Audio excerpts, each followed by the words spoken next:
The red-hot Pittsburgh Steelers travel to New York to face the ice-cold Jets on Sunday.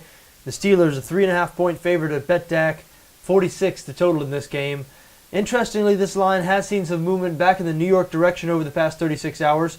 We included this game on our Vegas line moves post a couple of days ago. At that time, the Steelers were a 4.5-point favorite at BETDAQ, a 5.5-point favorite most places out in Las Vegas. But as of the recording of this video on Friday afternoon, Steelers back down to -3.5 at BETDAQ, -4 most places out of Las Vegas. So the betting public warming to the Jets a little bit here over these past couple of days. I'm never that surprised when people like a home underdog in the NFL, and this is a good buy low, sell high time if you're a Jets bettor. The Steelers obviously riding a wave of public adulation right now after 3 straight wins and 5 wins in their past 6 games. The Jets, meanwhile, have lost 8 straight. It is always a buy low time with the New York Jets.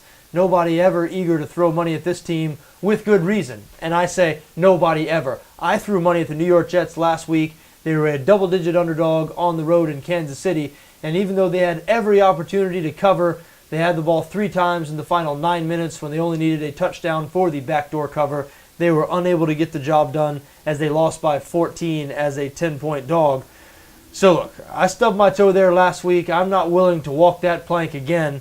The Jets have just been terrible this season, really on both sides of the ball. I've talked up their defense as much as I can all season. And yes, they are good in the front 7. They're 7th against the run right now, but 31st in points allowed. Only one team has allowed more points than the New York Jets this season. They're surrendering 28 points per game.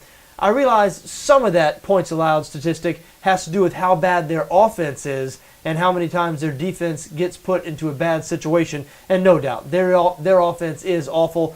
30th in points scored. They're only producing 17.1 points per game. Michael Vick in for Geno Smith at quarterback now. And I will say, I'll say this for Jets bettors this week. It looked like in the second half of last week's game that the Jets were maybe feeling out and figuring out their offense just a bit. They have a shiny new toy now in Percy Harvin. They got him the ball plenty last week. Harvin with 11 catches for 129 yards. And on Sunday, Harvin will be facing a short-handed Pittsburgh secondary. The Steelers still without top cornerback Ike Taylor. They're also going to be without starting safety Troy Polamalu in this game as Polamalu nurses a knee injury. So Pittsburgh not particularly good on defense already this season, and they will be short-handed on Sunday. However, how can you have any faith in the New York offense? We just mentioned only 17.1 points per game.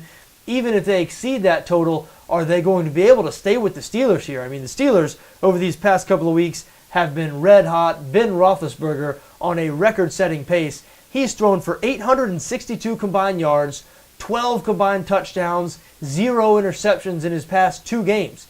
2 games, despite facing 2 good defenses in Indianapolis and Baltimore.